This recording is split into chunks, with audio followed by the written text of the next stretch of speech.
तो अगर आपको कृपा पानी है तो आपके जीवन में कम से कम कुछ स्थिरता जरूरी है। ऐसा तभी होगा जब आपके जीवन में कुछ मौन होगा। हवा की अपनी ही आवाज है, पानी की भी और धरती की भी है, और वाकई आकाश की भी है। सभी ग्रहों और नक्षत्रों की अपनी आवाजें हैं। दर्द की आवाज होती हैं, खुशी की आवाजें, दुख की आवाजें और आनंद की आवाजें होती हैं। हर चीज की एक ध्वनि होती है। इंसानी जीवन में ये बिल्कुल सच है।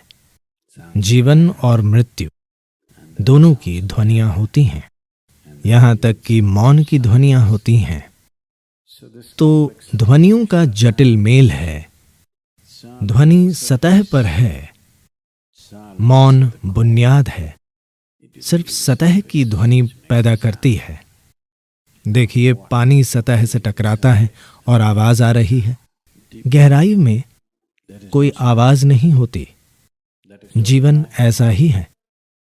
सतह पर ध्वनियों का एक बहुत ही जटिल जाल है, ध्वनियों का चक्रव्यूह है, पर मूल में कोई ध्वनि नहीं है।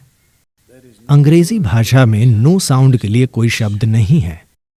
हम इसे निशब्द कहते हैं। इसका अर्थ है ध्वनि बिल्कुल न होना, ध्वनि का पूर्ण अभाव। ध्वनि न हो तो प्रतिध्वनि भी नहीं होगी। प्रतिध्वनि नहीं होगी तो जीवन नहीं होगा।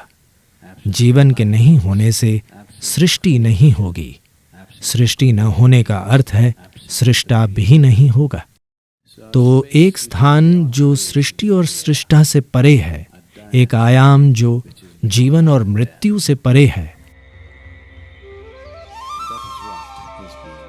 उसे निशब्द कहा जाता है।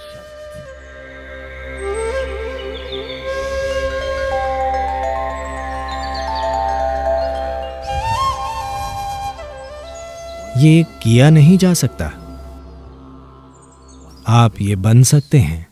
आमतौर पर ये बताने के लिए दो शब्दों का प्रयोग किया जाता है। एक है मौन, यानी आप चुप्पी का अभ्यास कर रहे हैं।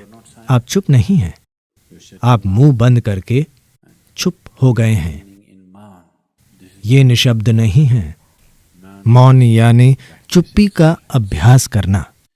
अभ्यास करने का अर्थ है आप खुद वो नहीं हैं। क्या आप जीवन हैं या आप जीवन का अभ्यास कर रहे हैं? मैं पूछ रहा हूं, आप जीवन हैं या जीवन का अभ्यास कर रहे हैं? अभ्यास नहीं, आप जीवन हैं। शायद अभ्यास अच्छा नहीं है, पर आप जीवन हैं। इसी तरह मौन का अभ्यास करने और मौन होने में अंतर है। मौन का अभ्यास एक नियम की तरह शुरू होता है, पर धीरे धीरे मौन का अभ्यास करते हुए आप शायद मौन हो जाएं। मौन जीवन को नकारने का तरीका नहीं है। मौन खुद को कुछ करने से रोकना भी नहीं है। मौन का संबंध मजबूरी से चेतनता की ओर बढ़ने से है। सभी ध्वनियां मजबूरी के अलग अलग रूपों और आयामों का ही एक रूप हैं। जब कोई सचेतन होना चुनता है और मजबूर करने वाली चीजों से दूर होना चाहता है, तो वो स्वाभाविक रूप से चुप रहना चुनता है। Silence does not mean shutting your mouth silence, plugging your ears silence. मौन यानी ये नहीं कि अपना मुंह या अपने कान बंद कर लिए जाएं। आप मौन में गा सकते हैं, आप मौन में नाच सकते हैं, आप मौन में बोल भी सकते हैं, आप मौन में चिल्ला भी सकते हैं। कोशिश न करें।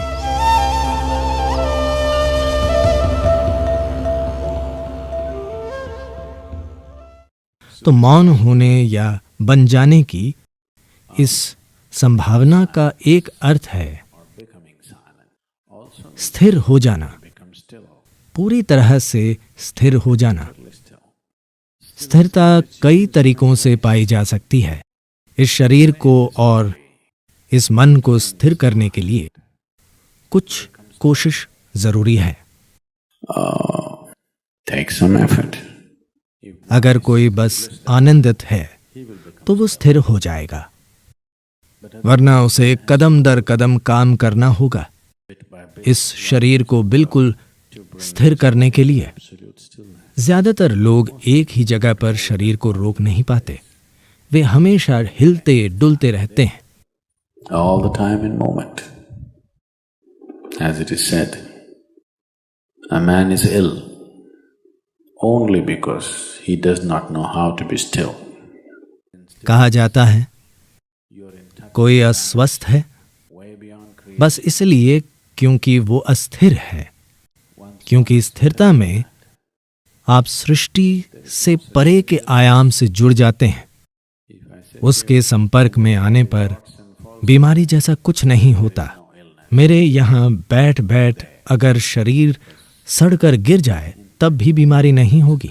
ऐसा इसलिए क्योंकि असल में जब कोई बिल्कुल स्थिर हो जाता है तो वो शरीर को तभी थाम पाता है जब वो शरीर के तरीके जानता हो।